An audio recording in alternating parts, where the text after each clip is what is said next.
Buenos días, hermanos. Dios les bendiga. ¿Cómo están?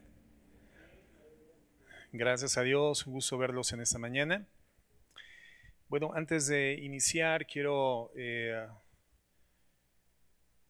incorporar una información sobre nuestra cena de matrimonios que va a ser, ¿cuándo, hermanos? ¿Viernes? ¿Qué viernes? 24 de julio. Eh, ya estamos a unas 3 semanas de llevar el efecto. Y el costo del platillo, ¿verdad? El costo del platillo, porque vamos a contratar la cena.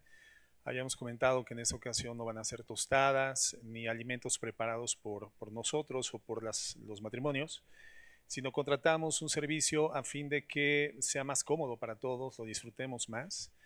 El costo por platillo por pareja es de 250 pesos, o sea, por persona serán 125 pesos, pero incluye absolutamente todo, hermanos, la cena, el café, el postrecito, el agua, todo absolutamente. Y la verdad es que es un servicio de comida que hemos contratado ya en otros momentos y la verdad está súper probado, es de muy buena calidad y muy bien elaborados los alimentos. Entonces, la verdad creo que no está nada caro. Eh, Esta hermana que se encarga de preparar esos alimentos es una hermana que se congrega en otra iglesia. Eh, la verdad es que elabora con muy buena calidad, muy buenos alimentos, pero a nosotros particularmente nos da precios muy especiales, por eso es que el costo tan accesible. Eso te lo gastas yendo a los tacos, ¿verdad? Por ahí un sábado por la noche, un viernes, un día libre. Así que pues esperamos que todos los matrimonios puedan asistir y como habíamos comentado, esta es una oportunidad para que inviten a otros matrimonios, ¿verdad? Inviten a otros matrimonios a que vengan a ser edificados, escuchen el Evangelio y puedan experimentar igualmente la posibilidad de tener a Jesús en sus vidas como Señor y Salvador. Entonces, este dato lo vamos a poner en el banner informativo a partir ya de la próxima semana, pero ya están informados. También comentar que tendremos nuestro campamento de jóvenes, después de hace algunos años que no tenemos campamento de jóvenes en la congregación en temporada de verano. Este año, gracias a Dios, vamos a tener campamento de jóvenes y adolescentes. Jóvenes y adolescentes. Y va a ser el jueves 13, viernes 14 y sábado 15 de agosto, ¿verdad? Estamos a un poco más de un mes. Todos los detalles los vamos a presentar ya en banner el próximo domingo. Pero bueno, los papás vayan considerando que esas fechas sus hijos van a estar en campamento, un tiempo muy especial de edificación, ¿verdad?, para sus vidas y de verdad está todo siendo planificado de forma tal que sea un impacto para sus corazones, para sus mentes y para contribuir a la transformación de sus corazones con el poder del Evangelio. Entonces, del 13 al 15 de agosto, campamento de jóvenes y adolescentes. A ver, ¿cuántos jóvenes hay aquí? Bien poquitos, yo lo sé, ¿verdad? Pero a ver, levanten su mano los jóvenes. Gracias a Dios. ¿Ok? ¿Les da gusto, hermanos, o no?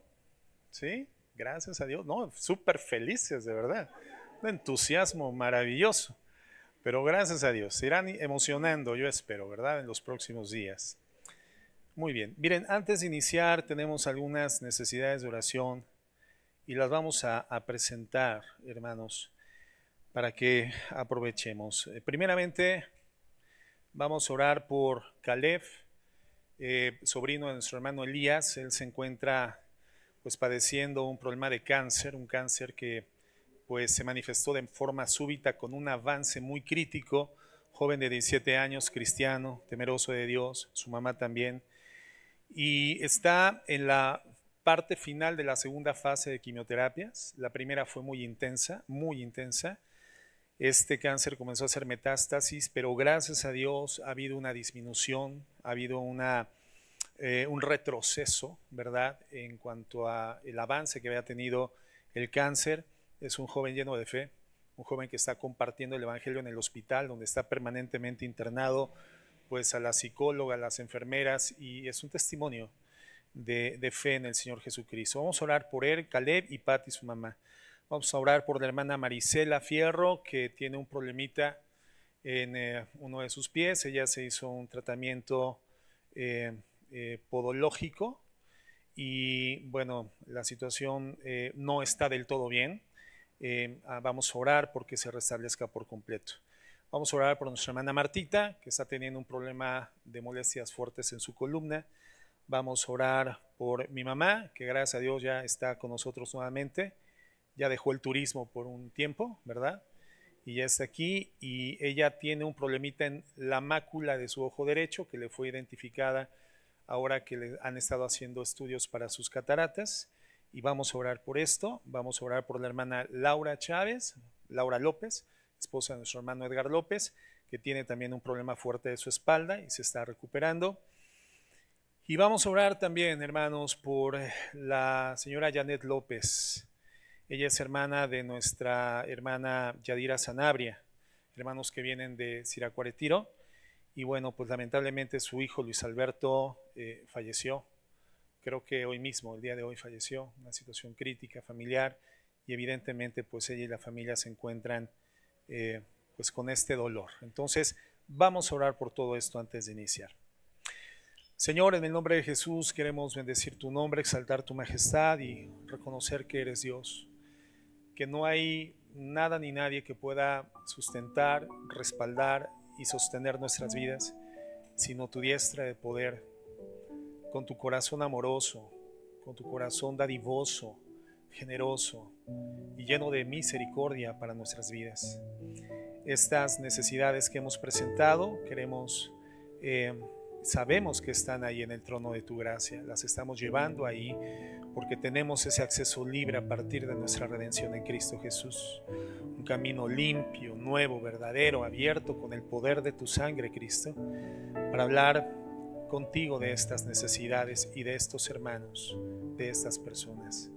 Extiende tu gracia, tu amor, tu poder de sanidad sobre la vida de cada uno de ellos. Especialmente oramos por Janet López y la familia Sanabria, quienes están experimentando el dolor por la partida de este joven Luis Alberto. Señor, te pedimos que extiendas al corazón de ellos consuelo y paz, y que les lleves a entender que en ti y solo en ti se encuentra el caminar de manera correcta a través del duelo para poder experimentar nuevamente el gozo y la alegría. Te pedimos que les bendiga, les confortes y te muestres de manera muy especial a sus vidas.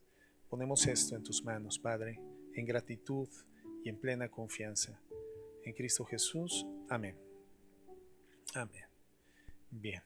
Bueno, el día de hoy, hermanos, vamos a tener un servicio que va a durar hasta las 8 de la noche. Hay algunos ya se pusieron nerviositos, ¿verdad? No, normal, el horario del servicio. Gracias a Dios. Pero vamos a iniciar con la primera de dos temas, el primero, perdón, de dos temas, que tiene por título Una boca que destruye. Una serie de dos temas, y el nombre de la serie es Una boca que destruye. Bien, antes de dar inicio al mensaje, quiero que hagamos algo. Les voy a pedir por favor que rápidamente piensen allí en sus lugares en uno de los 10 mandamientos que se encuentran en Éxodo 20, no busquen Éxodo 20, pero la mayoría de nosotros conocemos los 10 mandamientos, ¿verdad? Entonces, piensen rápidamente en uno, solamente en uno de esos 10 mandamientos, el primero que venga a su mente, ¿ok? ¿Listo? No piensen más, ¿ok? Que ya no piensen más, por favor. Muy bien. A ver, ¿cuántos pensaron, por ejemplo, en no matarás? Levanten su mano. Ok. ¿Cuántos pensaron en no robarás? Levanten su mano. ¿Cuántos pensaron en no tendrás dioses delante de mí? Es decir, contra la idolatría. Levanten su mano ahí en sus lugares. Ok. Bueno, ¿cuántos pensaron en no fornicarás? ¿No desearás la mujer de tu prójimo? Ok. Bueno, ¿cuántos no pensaron en ninguno? Ok, hay que aprendérselos, hermanos, evidentemente, porque para nosotros la ley moral de Dios, evidentemente, hoy en redención tiene completamente vigencia, ¿verdad? ¿Y cuántos pensaron en el versículo 16 de Éxodo 20 que dice, no dirás falso testimonio contra tu prójimo? ¿Ok? 2, nada más 2, ¿verdad? Entonces nos damos cuenta de que muy pocos recordaron este mandamiento. ¿Por qué? porque no es uno de los 10 mandamientos más conocidos ni más populares, y generalmente porque no suena tan llamativo y tan fuerte como no matarás, o como no robarás, o como no idolatrarás, ¿verdad? Entonces algo que pasa con muchos creyentes es que venimos a la iglesia, nos arrepentimos de una buena cantidad de pecados, pero muchos cristianos dicen, yo desde que estoy en Cristo, bueno, ya no fumo, ya no me emborracho, ya no me drogo, ya no fornico, ya no adultero, no corro, no grito, no empujo y todos los nos que se puedan imaginar, ¿verdad? Pero ¿cómo somos chismosos? ¿Cierto o no? So pretexto de oración, ¿verdad? Vamos con la hermanita, el hermanito, oye, te voy a contar lo que le pasó a la hermanita fulanita para que ores por ella, para que estemos juntos intercediendo por ella. Hermanos, la realidad es que nos encanta andar hablando de los demás. Nos encanta caminar murmurando. Nos gusta chismear. Y no nos arrepentimos. Es algo que realizamos con una singular facilidad. Y difícilmente llegamos a la contrición del corazón en donde nos presentamos delante de Dios en arrepentimiento, porque además es un tipo de pecado que genera un alto nivel de gratificación en el alma. No estamos conscientes de la gravedad de este pecado de murmuración, de falso testimonio y de chisme. Y estos tres, falso testimonio, murmuración y chisme, son parientes, son como que primos hermanos en primer grado. Sin embargo, hermanos, la Biblia menciona el no hablar en contra de tu prójimo falso testimonio, es decir, no decir nada a alguien que no sea verdad de otra persona. Aún así, hermanos, cuando tengas conocimiento fehaciente de que lo que dices es verdad, la Biblia dice que no lo hagas de esa forma porque no es el orden. No es comenzando a divulgar delante de la gente, a espaldas del hermano, para que al final el hermano se termine enterando lo que dijiste de él. No es el orden bíblico. Tenemos que ir a la palabra de Dios y aprender cómo es que el Señor nos llama a vivir y a manejar la información que pueda llegar a nuestros oídos. Primeramente, lo hemos estudiado, tienes que llegar con la persona en forma directa, pero generalmente no lo hacemos porque o no nos interesa o por ignorancia, porque no lo sabemos. Pero sobre todo porque pensamos que no es tan grave. Y es por eso que hoy quiero compartir ese mensaje que tiene por título La boca que destruye. Y bueno, el origen del problema es un origen común, y es que desde pequeños estamos acostumbrados a mentir, hermanos. Es parte, digamos, de nuestra naturaleza pecaminosa. Y la Biblia en Gálatas 5:17 en adelante nos empieza a hablar precisamente de la vida en la carne. No lo busquen, es únicamente una referencia, pero sí anótenlo en sus notas. La Biblia a partir de ese texto nos comienza a hablar de la vida en la carne, las obras de la carne, mismas que son manifiestas al tiempo. Es imposible que una obra de la carne no termine teniendo una manifestación visible, clara. Puede ser oculta durante un tiempo en el alma, en una zona escabrosa, pero gradualmente, como un submarino que comienza a emerger, comienza a dejarse observar y comienza a ser tan visible que termina distinguiendo la vida de una persona, las obras de la carne. Inevitablemente, hermanos, cuando nosotros marcamos una distancia en nuestra comunión con el Señor, comenzamos a caminar por senderos divergentes de la fe bíblica, de la fe escritural. Inevitablemente, hermanos, nuestra carne, como ese submarino, va a comenzar a emerger de forma muy clara, porque está completamente vinculada a nuestra naturaleza pecaminosa. Entonces podemos ver la línea de vida de una persona desde niño. Y por supuesto que un niño pues no nace, ¿verdad? Un bebé con el pensamiento de voy a mentir, voy a calumniar, voy a difamar al bebé de la cuna de al lado. Voy a hablar falso testimonio del bebé de la cuna vecina. Pero la realidad, hermanos, es que estamos desde la infancia acostumbrados a eso. Entonces tú le preguntas a un niño cuando hizo algo en casa y siempre va a decir que no fue él, que fue su hermano. ¿No es así? ¿Quiénes son papás o fueron papás de más de uno ahí en casa? Y generalmente era el pretexto permanente. No, es que no fui yo, fue mi hermano. Nunca nunca es la persona el responsable, siempre es alguien más, en este caso los niños, el hermano. Que alguien rompió algo en casa, no, es que no fui yo, fue mi hermano, ¿no? Que alguien tiró algo, ¿quién fue? No, mi hermano. ¿Que golpeaste a tu hermano? Sí, pero es que mi hermano fue quien comenzó. O sea, el hermano siempre tiene la culpa. De ninguna forma, hermanos, estamos acostumbrados a aceptar nuestras responsabilidades. Entonces, desde niños crecemos con esta forma de pensar nociva. Tratamos de evadir, de escapar de alguna forma de la disciplina, del castigo, de la consecuencia. Evadimos, por lo tanto, naturalmente nuestra responsabilidad. Y entonces decimos, me voy a cubrir, y si para encubrir lo que hice tengo que embarrar a otro, a mi hermano o a quien sea, pues no hay problema, lo voy a hacer. Entonces, el pequeñito crece, el niño, ¿verdad? Crece, entra a la escuela, y si algo pasa, siempre es culpa de los demás, ¿no? De los maestros. No, es que es culpa del maestro, papá. ¿Cuántos de ustedes, hermanos, así como yo, éramos conspiranoides en la infancia? Conspiranoicos, y la culpa de todo siempre la tenían los maestros. No, papá, es que los maestros, todos no me quieren. Es que todos los maestros la traen contra mí, no sé qué es lo que sucede, ¿verdad?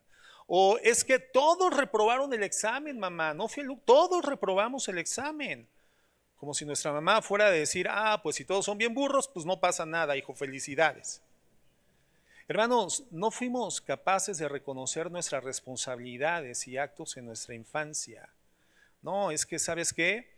Sí, hay cosas que tengo que corregir. Nadie dijo eso. Hay cosas que sí tengo que cambiar, hay que mejorarlas, no puedo seguir así. No fue de esta forma, más bien siempre tengo que culpar a alguien más, a mi compañero, a mi maestro, a la maestra, a quien sea.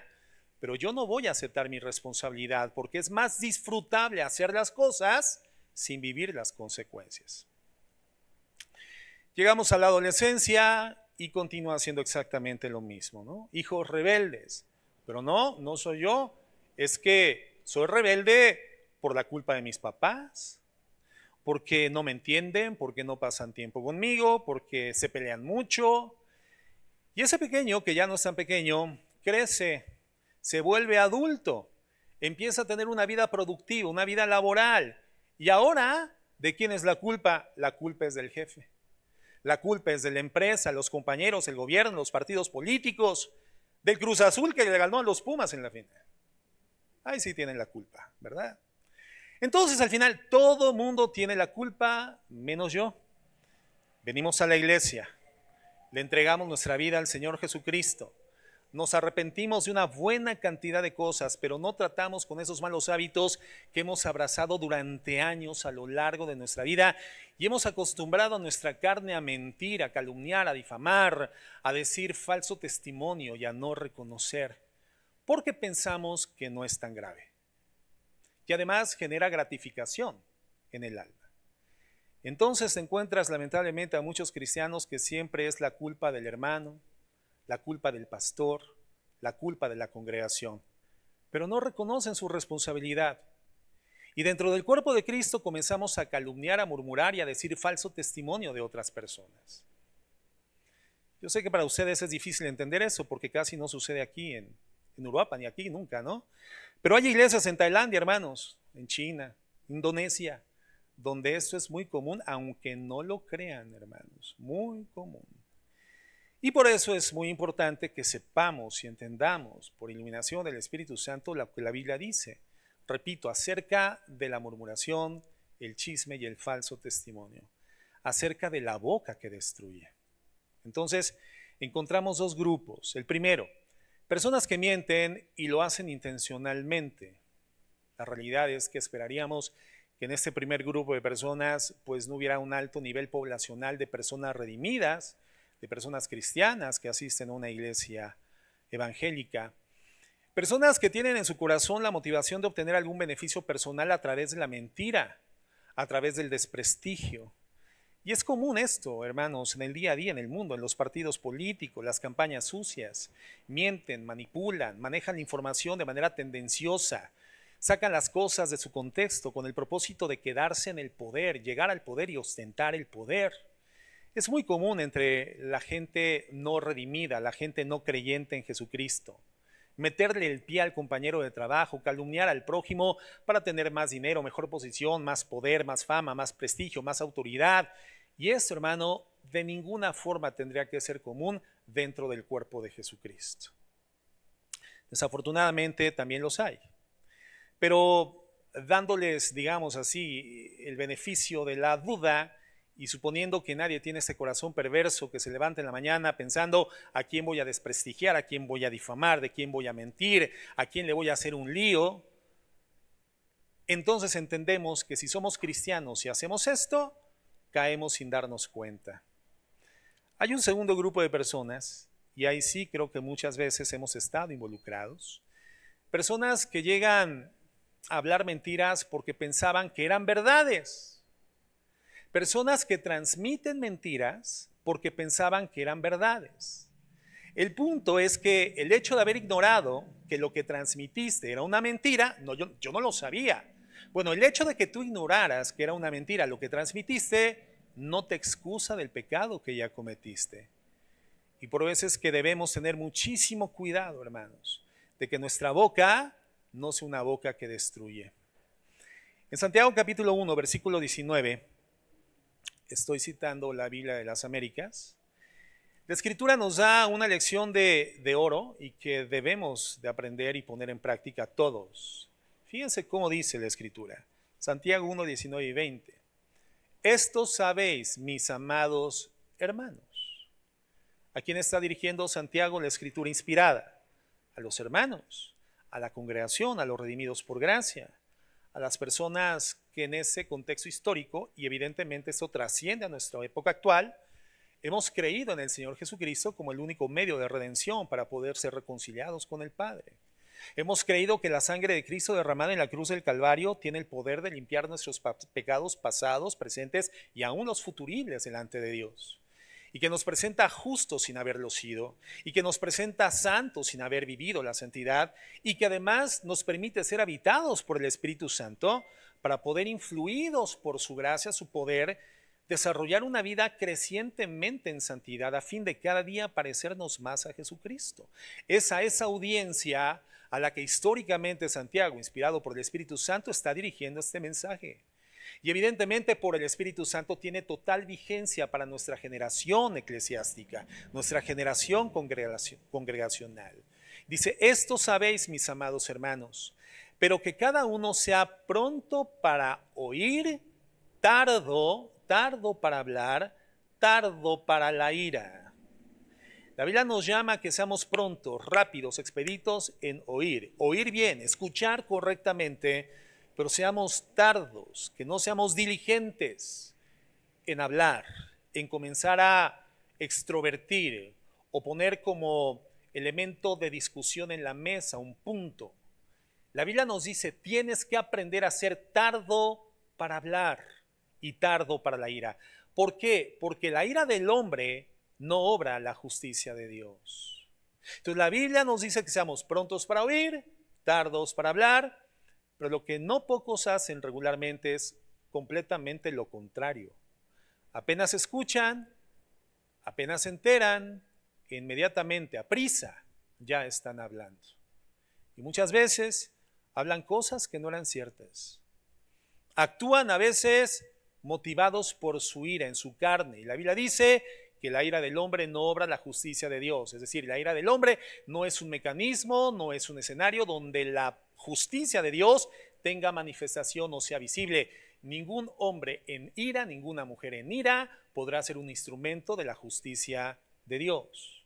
O sea, terminan actuando injustamente porque actuaron en su carne, en sus fuerzas, en ira. Y probablemente tú dices, bueno, es que yo pensé que era verdad, yo pensé que era así. Y ese yo pensé, hermano, no te justifica. Es que yo lo pensé de verdad. Bueno, ese yo pensé, hermano, no justifica tu pecaminosidad delante de Dios. Por lo tanto, debemos de tener muchísimo cuidado. Primeramente con lo que estamos hablando y en segundo lugar, el orden en el que lo decimos. Entonces, vamos a ver primero las cosas que estamos diciendo. las cosas que estamos hablando. Estamos acostumbrados a hablar lo que no nos consta, hermanos. Porque pensamos, porque imaginamos, porque suponemos, porque nos lo contaron. Yo recuerdo que hace años, la iglesia tiene 20 años, tal vez hace unos 17, 18 años, mi hermano Daniel Arriaga en un cumpleaños me hizo el favor de regalarme un reloj muy bonito, de una marca respetable, pero tampoco una marca muy costosa, ¿verdad?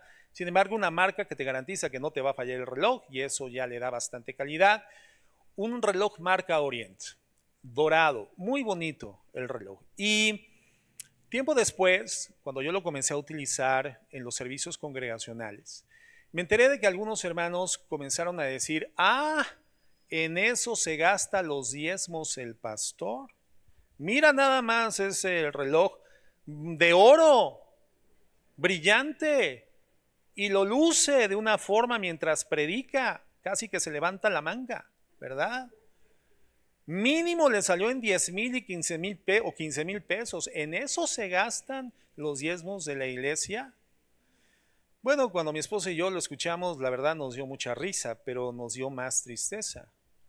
Eran personas que no les interesó el corazón de quienes los escucharon. Comenzaban a contaminar el corazón de verdaderos creyentes, verdaderos hijos de Dios.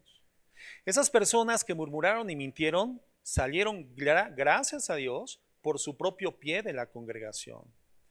Pero en un momento en que como iglesia necesitábamos unidad, en un momento en donde como iglesia necesitábamos fusionarnos, cohesionarnos, quisieron traer división con sus chismes y con su murmuración. Y ese tipo de cosas muchas veces, hermanos, Dios las permite justamente para que sean visibles las cosas que realmente se encuentran en sus corazones. Hábitos y actitudes que reflejan una forma de vivir. Personas para las que esa es la dinámica de su día a día y eso termina generando división. Quienes no entienden que eso está mal y lo convierten en su estilo de vida, su modus vivendi, su hábito, donde quiera que van, generan esta manera de manifestación conductual y terminan trayendo división, hermanos, donde quiera que estén, en la iglesia, división en la colonia, división en la casa, división en la familia, divisiones en el grupo de amigos, divisiones en el trabajo. Y entonces tenemos que ser muy honestos, hermanos, y reconocer si el Espíritu Santo ya está comenzando a hablar directamente a nuestros corazones en esta mañana. Es posible que haya quienes piensan que siempre el problema son los otros, pero no se han dado cuenta de que donde quiera que van, crean divisiones. Donde quiera que están, comienzan a poner sospechas en el corazón de la gente, de quienes les oyen. Donde quiera que van, la gente comienza a tener contiendas y pleitos y chismes entre ellos. Ponen a todo el mundo en contra los unos de los otros, porque tienen un hábito pecaminoso de mentir, de murmurar, de decir falso testimonio. Un hábito pecaminoso que no es eliminado porque creen que no es tan malo, porque insisto, pensamos que malo es matar, malo es robar, malo es la inmoralidad, malo es la idolatría. Pero hermanos, la Biblia habla, como lo vamos a ver más adelante, de forma severa, tajante, fuertemente, en contra de la murmuración, del chisme y del falso testimonio. Es muy probable que tú has contado cosas porque te las contó alguien de toda tu confianza. Y bueno, pues tú juraste que esa persona sería incapaz de mentir.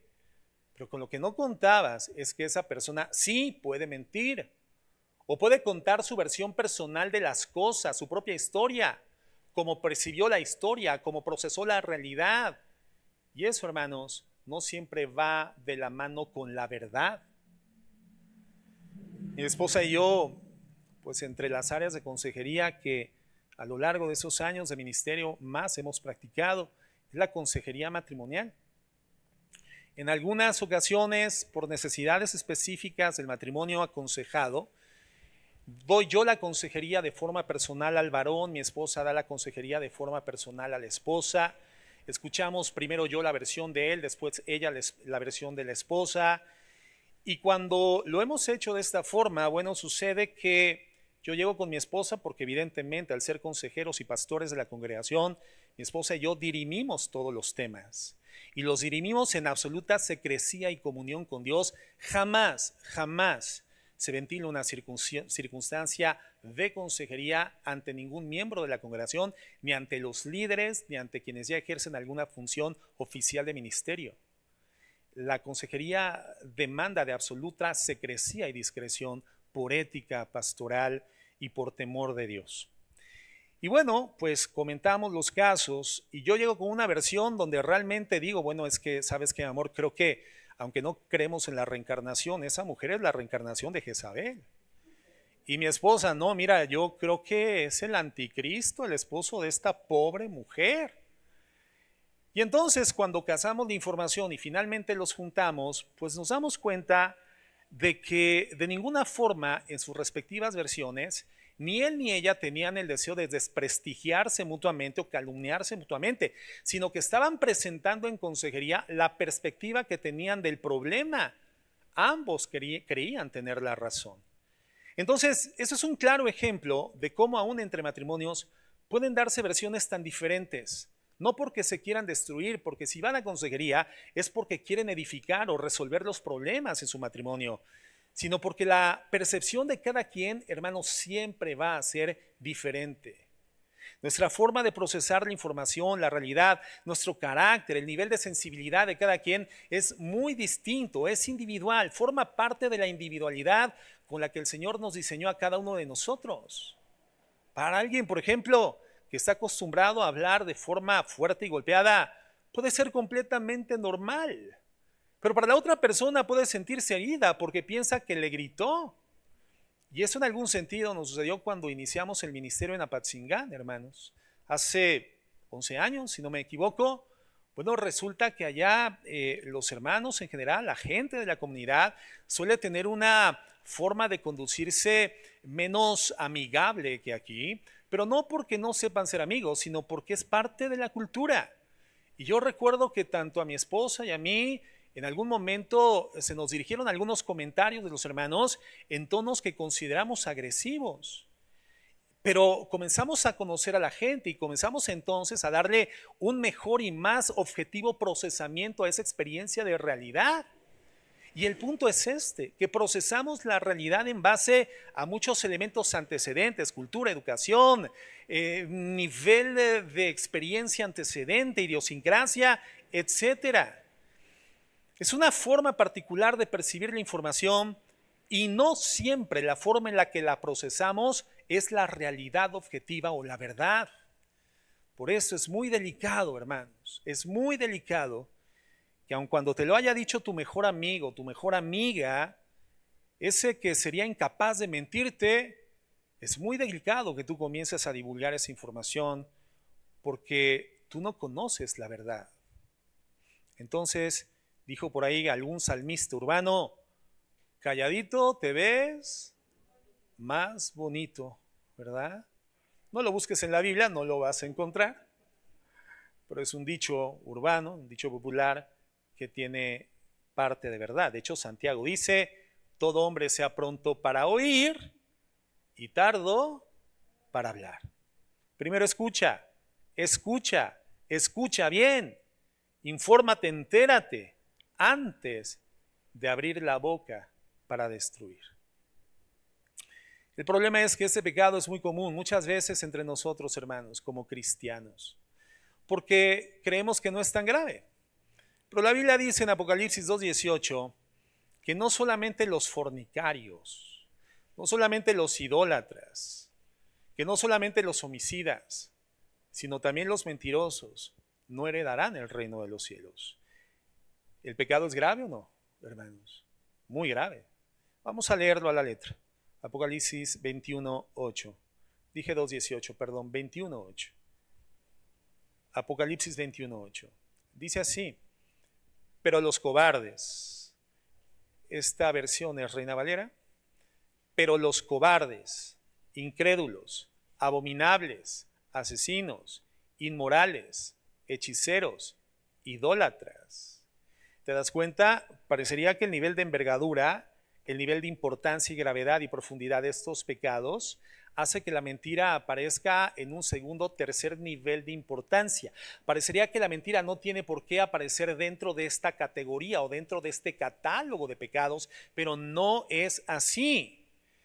En nuestra perspectiva limitada humana, muy relativa y subjetiva, generalmente orientada a nuestras conveniencias personales, pensamos que la mentira no tiene una gravedad profunda en un proceso destructivo del alma, de la mente personal y de la gente que nos oye, pero estamos completamente equivocados, hermanos. Dios sabe todas las cosas y conoce el potencial destructivo del pecado humano, y efectivamente encontramos un nivel de categorización aun cuando el resultado del pecado impenitente, no arrepentido delante del Señor y cubierto y lavado por la sangre de Cristo, siempre será el mismo. El destino será el infierno. Hay una categorización de la gravedad del pecado para Dios, y el Señor está poniendo en esta lista: pero los cobardes, los incrédulos, abominables, asesinos, inmorales, hechiceros, idólatras y todos los mentirosos tendrán su herencia en el lago que arde con fuego y azufre, que es la muerte segunda.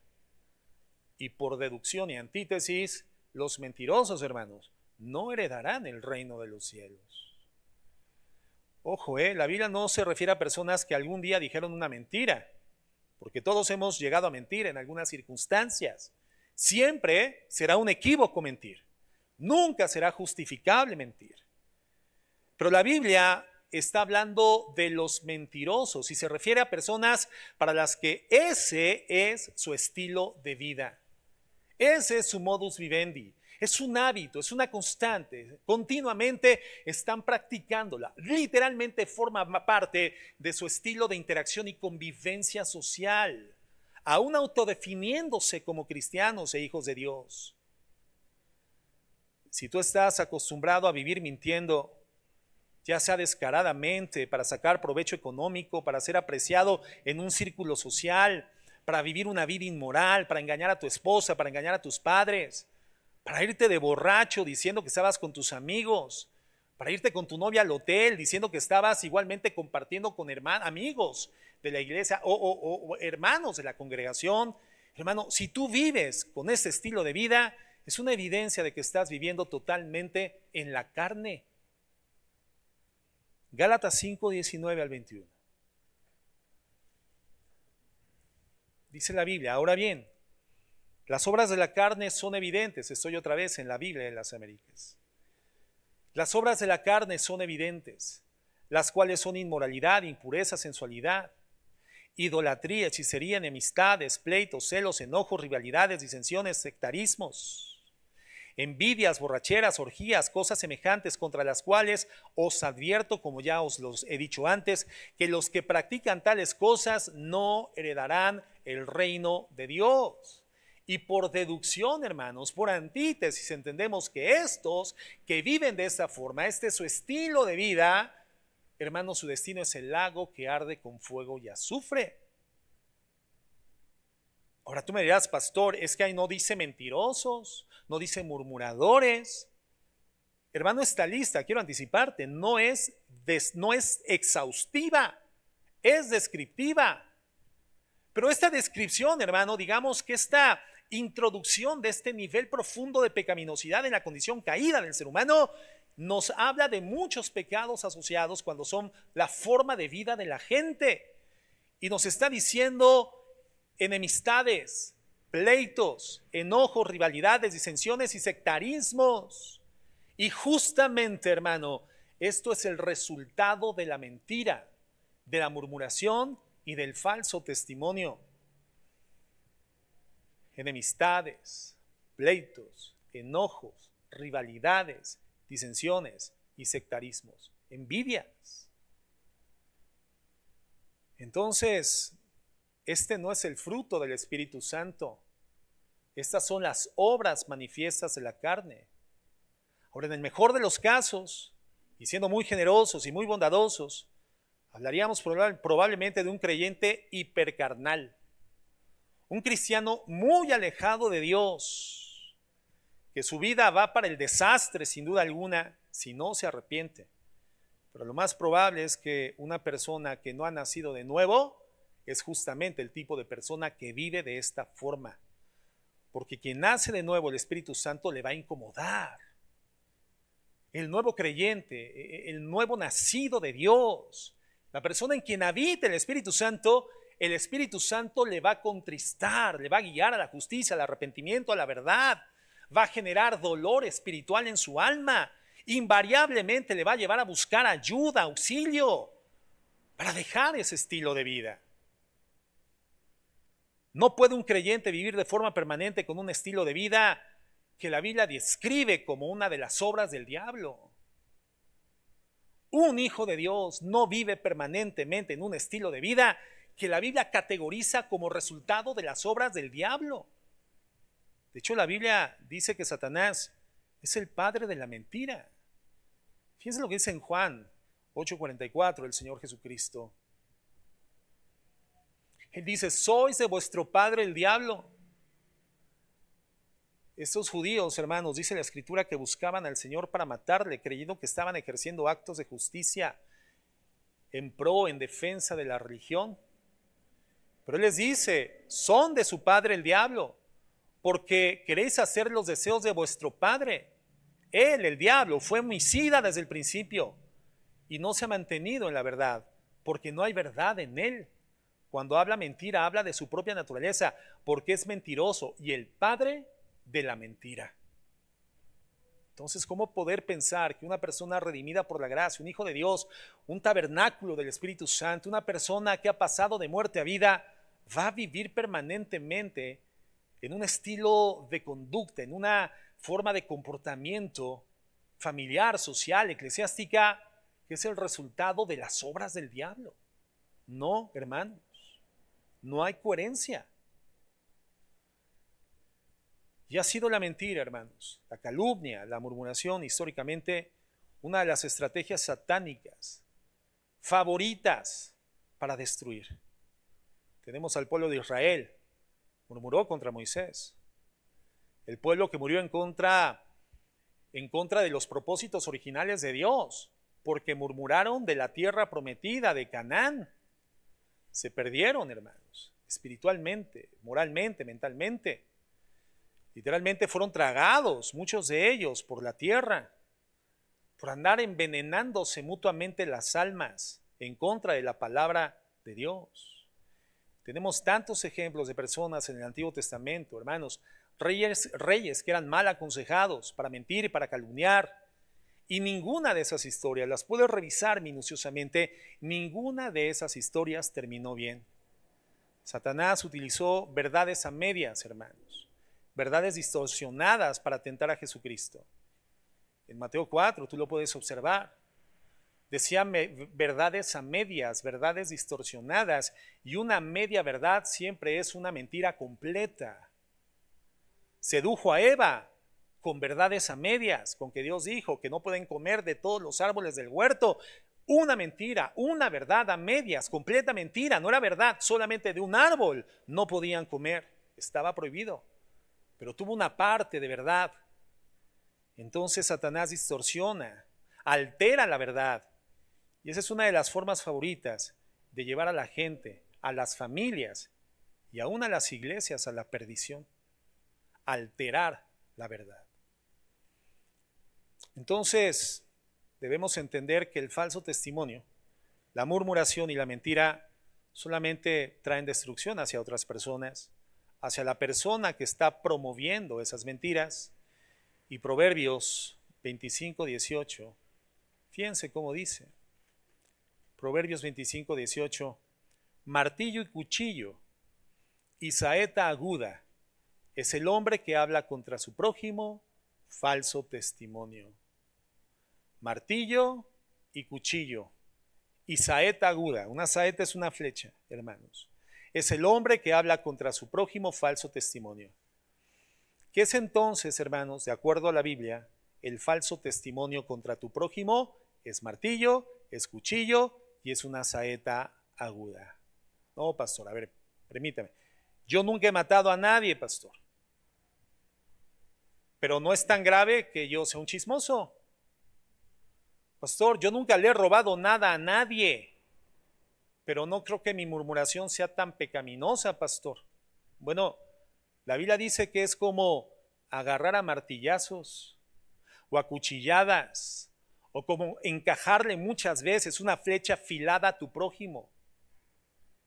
Y yo creo que la gente de la cual has hablado preferiría que la golpearas con un martillo, haber propagado aquello que propagaste. En alguna ocasión escuché el consejo de un pastor a otro joven pastor. Y este pastor experimentado le decía a este joven pastor y a su esposa que nunca estuvieran ellos, procuraran nunca estar a solas, cada uno de ellos en lo individual, con personas del sexo opuesto. Ni siquiera para darle un rayo a una hermana o darle un rayo a un hermano cuando está lloviendo, lo ves en la esquina, ay pobre el hermano, lo voy a llevar, vamos al mismo rumbo, la hermana se está empapando. No, dale para el taxi. Pero de ninguna forma, si estás solo, sola, subas a tu auto, tengas privacidad, tengas ese nivel de intimidad, de soledad con una persona del sexo opuesto. Esa fue la encomienda, el consejo que dio este pastor experimentado, y le refirió la experiencia real de un pastor que ejercía de forma cabal, de forma íntegra el ministerio. Y lamentablemente en alguna ocasión, justamente en una circunstancia climática, decide darle raya a una hermana hacia su casa. El pastor, creyendo que estaba ejerciendo una función ministerial, pastoreo, cuidado de la oveja, una mujer joven de la congregación, una mujer divorciada de la congregación joven, la lleva a su casa. La mujer en el camino se le insinúa al pastor. El pastor rechaza completamente la insinuación, la deja en su casa, pero la mujer indignada, algo así como la esposa de Potifar, la mujer indignada llegó con el liderazgo en el siguiente servicio a decir que el pastor se le había insinuado, que el pastor la había acosado, que el pastor había querido abusar de ella. La esposa del pastor lamentablemente lo creyó. El ministerio lamentablemente lo creyó. El pastor no tenía elementos, no tenía evidencias para poder demostrar lo contrario. Y entonces el pastor fue cesado del ministerio. El resto de su vida no volvió a ejercer el ministerio, con las inevitables consecuencias también en la vida matrimonial y familiar. Bueno, sucede que 20 años después, hermanos, 20 años después, la mujer enferma gravemente, porque hermanos, la realidad es, no podemos olvidar, tarde o temprano, es que no me ha pasado nada y me gusta vivir así, me agrada, porque socialmente genera atracción de la gente, tengo un nivel de aceptación, traer la nueva, traer la noticia más reciente, me acabo de enterar, además gratifica mi corazón, además yo no mato, yo no hurto, yo no fornico. Bueno, 20 años después, hermanos, la Biblia dice que el que siembra para la carne, siega de la carne corrupción, en Gálatas 6. Entonces, no nos engañemos. Si sembramos para la carne, de la carne vamos a cosechar corrupción. Y vamos a ver más adelante lo que la Biblia dice de forma textual acerca de lo que obtienes a base de mentiras. Entonces, vino algo trágico sobre la vida de esta mujer en su vida. Probablemente, hermanos, creo que un juicio sobre ella de parte de Dios. Y entonces, en este hospital en condición agravada, llama al capellán del hospital, que en los Estados Unidos es un ministro de culto que se encarga de dar consejería a las personas enfermas en los hospitales. Y entonces, en estos últimos días, ella le confiesa al capellán y le dice, hace 20 años yo dije en contra de un hombre, en contra de un ministro de Dios, esto y esto. Todo mundo me creyó. Este hombre perdió su familia, perdió el ministerio, pero mis palabras, quiero confesar, todo era mentira. Este hombre, este pastor, hubiera preferido que esa mujer le clavara un cuchillo, que lo agarrara a martillazos, que le aventara una saeta afilada, en vez de haber sido víctima del falso testimonio de esta mujer, de esta boca que destruyó su vida, su ministerio, su matrimonio, su familia. ¿Cuánto daño, hermanos?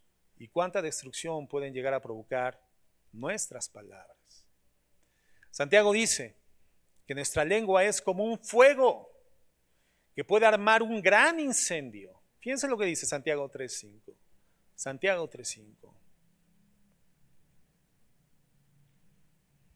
Dice, así también, la lengua es un miembro pequeño, pero se jacta de grandes cosas. He aquí, cuán grande bosque enciende un pequeño fuego. Y la lengua es un fuego, un mundo de maldad. La lengua está puesta entre nuestros miembros y contamina todo el cuerpo e inflama la rueda de la creación. Y ella misma es inflamada por el infierno. La lengua, hermanos. La boca, cuando no han sido redimidas, la lengua, la boca, por el poder redentor de la sangre del Señor Jesucristo. Cuando el poseedor de esa lengua no ha llegado en humillación al pie de la cruz, reconociendo su condición miserable, perdida, desnuda, ciega, insalvable sin la intervención gloriosa de Cristo en esa cruz a su favor. Cuando las personas encuentran continuamente justificaciones que les autovalidan para continuar desarrollando la forma de vida que han decidido llevar a efecto aún dentro de una congregación cristiana. La lengua es un fuego, dice la Escritura, un mundo de maldad, puesta entre nuestros miembros, contamina todo el cuerpo, inflama la rueda de la creación y ella misma es inflamada por el infierno. Hermanos, hay iglesias que han sido completamente divididas por una persona chismosa que empezó a hablar. Hay empresas que han sido quebradas por completo por una persona chismosa que empezó a hablar. Han habido familias que han sido destruidas por completo por una persona chismosa que empezó a hablar. Por esto debemos tener muchísimo cuidado, pero sobre todo, hermanos, temor de Dios. Porque si siembras para la carne de la carne, vas a cosechar corrupción. Un caso donde el resultado fue diferente, gracias a Dios. El caso de un hombre al que le contaron cosas de su esposa en un pleito que ella había tenido con la familia de su esposo. Entonces, la familia de este hombre le juraba y le perjuraba que tenían evidencias en contra de su esposa, en contra de la vida moral de su esposa. La esposa, por supuesto, se sintió profundamente herida y cuestionada cuando el marido le reporta lo que su familia le había contado de ella. La mujer saca rápidamente su teléfono celular, comienza a buscar en sus mensajes históricos, porque ella sabía que tenía las evidencias que derribaban, tiraban por tierra ese falso testimonio que habían levantado en contra de ella, ese chisme, esa mentira, pero no encontró los mensajes. Gracias a Dios, hermanos, el marido decidió creerle a ella. Una semana después, la mujer logra recuperar estos mensajes, la información, todas las evidencias le daban la razón. La familia de su esposo le tuvo que pedir perdón a él y a su esposa por sus chismes, sus mentiras y por su falso testimonio. Pero imagínate, ¿qué les hubiera creído por no tener a la vista en ese momento las evidencias de su esposa? ¿Qué hubiera sucedido con esa familia? ¿Qué hubiera sucedido con ese matrimonio? ¿Qué hubiera sucedido con esos hijos, hermanos? Destrucción total. Entonces, hermanos, es tan grave, es tan delicado. Imagínate lo que hubiera provocado en el corazón de esta mujer. Aun cuando después encontró la evidencia y la presentó, y aun cuando el marido le hubiera pedido perdón, el no haberle creído cuando tenía que creerle, el haberle lastimado profundamente, herido el corazón, evidentemente pudo haber provocado una ruptura matrimonial, una separación, un corazón lastimado por muchos años. Y por eso, hermanos, es por lo que no podemos pasar esta realidad por alto, como si nada sucediera, como si no tuviera gravedad, y continuar andando de aquí para allá con la misma conducta. Es que me dijeron, es que yo pensé, no, es que yo pensé que él había dicho, es que yo pensé que había hecho, es que yo había escuchado. Hermano, piensa, pero no pienses en supuestos. No pienses en supuestos, por favor. Piensa en la realidad. En Juan 10:10, nuestro Señor Jesucristo dice lo siguiente: el ladrón no viene sino para hurtar y matar y destruir. Y el contexto, hermano, no propiamente se está refiriendo a Satanás, cuando de antemano sabemos que ese es el carácter, la naturaleza de Satanás: robar, mentir, destruir. Pero el Señor Jesucristo está atribuyendo este carácter, este perfil de personalidad destructivo a las falsas enseñanzas de los falsos pastores, de los falsos maestros, que tienen el poder de generar destrucción en el alma, en el corazón de quienes les oyen. El ladrón no viene sino para hurtar, matar y destruir. Pero el tema es que cuando actuamos de esta forma, propagando falsa información, estamos siendo cómplices de la obra de Satanás, hermanos. Y Jesucristo dice: mas yo he venido para que tengan vida y para que la tengan en abundancia. En contraste a lo que el diablo hace, que es matar y destruir, Jesucristo viene a darnos vida y vida en abundancia. Entonces, es crítico, es menester, es urgente que como miembros de una familia, de una congregación, como hijos de Dios, personas redimidas por el sacrificio de Cristo en el Calvario, personas que nos autopercibimos como hijos de Dios y nos identificamos así en la sociedad, evaluemos, meditemos, reflexionemos con honestidad y transparencia qué han traído nuestras palabras a nuestra vida, a la vida de quienes están con nosotros, nos están escuchando, los que están cerca de nosotros. ¿Qué han traído nuestras palabras? Que no seas tú, que no sea yo quien intencionalmente traiga con mis palabras destrucción. Por favor, hermano, sé honesto. Sé honesto. ¿Has traído con tus palabras vida, restauración, paz? ¿Has cumplido con la bienaventuranza? Bienaventurados los pacificadores, porque ellos serán llamados hijos de Dios. Tus palabras son de pacificador, traen conciliación, traen redención, traen la convicción al corazón de quien te oye de extender la oportunidad, de perdonar, guían al arrepentimiento. ¿Tus palabras son las de un pacificador o solamente has mentido con tus palabras en el corazón de las personas? ¿Ya has introducido semillas de contienda, semillas de discordia? ¿Has llevado a cabo la obra de Satanás? Por supuesto que algo tan grave, con consecuencias potencialmente tan dañinas como esto, no queda impune, hermano. No queda impune. Y miren lo que dice Proverbios, capítulo 19, verso 5. Dice Proverbios 19:5: el testigo falso no quedará sin castigo. El que propaga calumnia no se escapará. La Reina Valera dice: perecerá. Baste este primer tema, hermanos,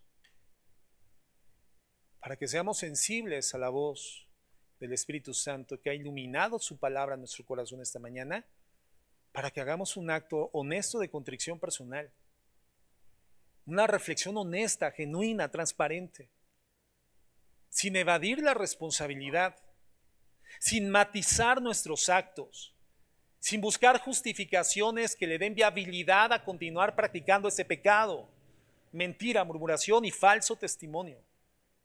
Baste este primer tema, hermanos, para poder reflexionar con el Señor. Y no esperar al siguiente domingo, porque ya sabemos como hijos de Dios lo que tenemos que hacer. Y lo que tenemos que hacer es arrepentirnos ante Él. Reconocer que ese es el tipo de pecado que escupe la sangre del Cordero de Dios. Que es el tipo de pecado que pisa la sangre de Cristo. Que es el tipo de pecado que la menosprecia. Y que es el tipo de pecado que destruye, que mata. Así como tomar a martillazos a una persona, a cuchilladas en el corazón a una persona, o con flechas agudas, encajarlas en el cuello, en la aorta, en las partes vitales de una persona, de un prójimo, de un hermano en la fe. Baste este primer tema, hermanos, para reflexionar a partir de hoy, de este momento, y pedirle perdón a Dios, y pedirle su auxilio, pedirle su intervención en nuestras vidas. Y si en su gracia el Espíritu Santo me lleva a la convicción de que el problema es que no soy un hijo de Dios, no he sido redimido y por lo tanto no tengo un nuevo nacimiento, no he sido transformado, sigo siendo el mismo, eventualmente me visto bien, pero sigo buscando el lodo una y otra vez, entonces con humildad presentarte delante de Él y reconocer tu necesidad de ser salvado por su sacrificio en la cruz. Arrepentirte y pedirle que te perdone, que te bendiga y te dé el milagro de la salvación y transforme tu vida. ¿Por qué, hermanos? Porque el testigo falso no quedará sin castigo. El que ponga calumnias, el que propaga calumnias, no se escapará. No hay escapatoria delante de Dios. Y Dios, hermanos, está a la distancia de una oración de arrepentimiento.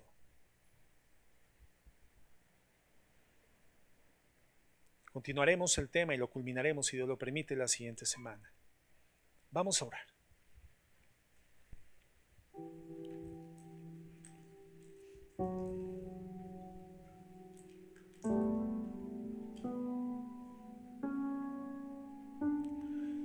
Oh bendito Dios.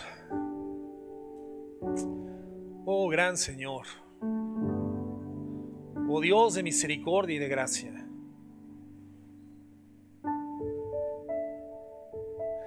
Eres el Dios que extiende la oportunidad una y otra vez porque tu paciencia es longánime, pero tiene un límite. La misma gracia tiene un día final. Por lo tanto, hoy que oigo tu voz, Señor, no endurezco mi corazón y vengo con humildad a pedirte perdón.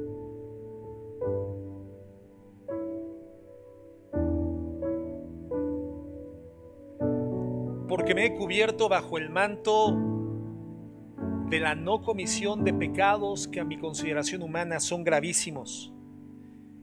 Y ese manto le ha dado cabida a la murmuración, al chisme y al falso testimonio. Y con humildad y a tiempo, Señor, te quiero pedir perdón.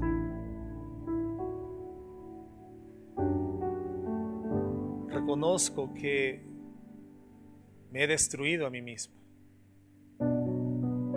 He destruido a los que están cerca de mí. Probablemente sea mi familia, sean mis hijos. Ellos han escuchado y he contaminado sus corazones y no me ha importado. He contaminado el corazón y los oídos de hermanos en la fe. He propagado información sin certidumbre.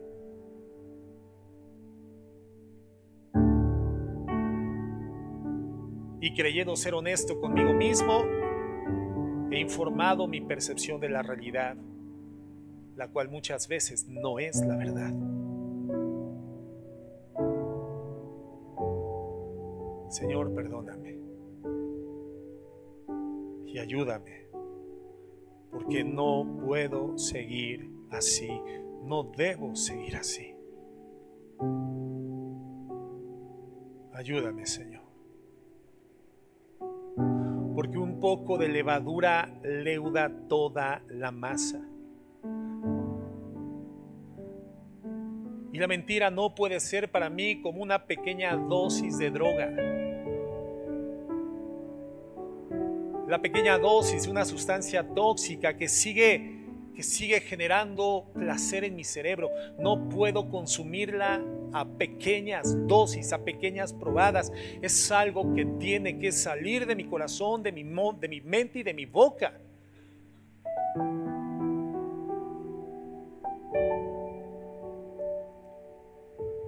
Porque su potencial destructivo, Señor, es enorme, es atroz. No quiero destruir mi vida. No quiero destruir las vidas. Y no quiero destruir tu iglesia, Señor. No puedo dar coces en contra del aguijón. No puedo levantarme en contra de ti porque eres tú quien edifica la iglesia. No puedo seguir siendo cómplice de Satanás y creer que puedo indefinidamente vivir en las obras del diablo, Señor, cuando sí he sido redimido por ti. Tu Espíritu Santo tendría que llevarme al arrepentimiento y a la verdad.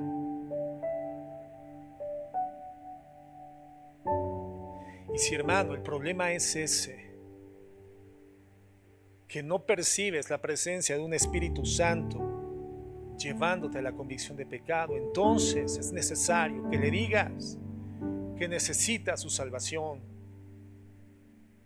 que necesitas ser transformado, que no hay en ti nada que te pueda llevar a reconciliarte con el Padre, que necesitas su mediación, que la cruz del Calvario es el puente que tienes que cruzar para llegar al Padre, porque Él es el camino, la verdad y la vida. Jesucristo, quien dio su vida por ti, en rescate de ti.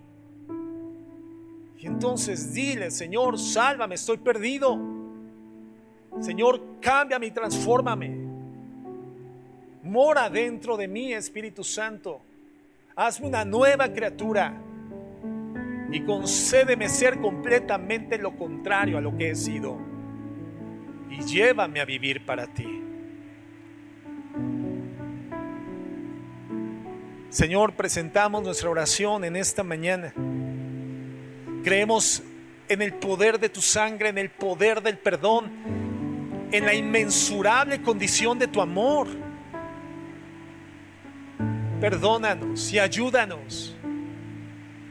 Concédeme ser bendición para tu honra y para tu gloria, bendición para mi familia, bendición para mi iglesia, bendición para mis hijos, para mi esposa, bendición para mi esposo, bendición para mí mismo, Señor. Te lo pido en humildad y con gratitud. En el nombre de Jesús. Amén y amén.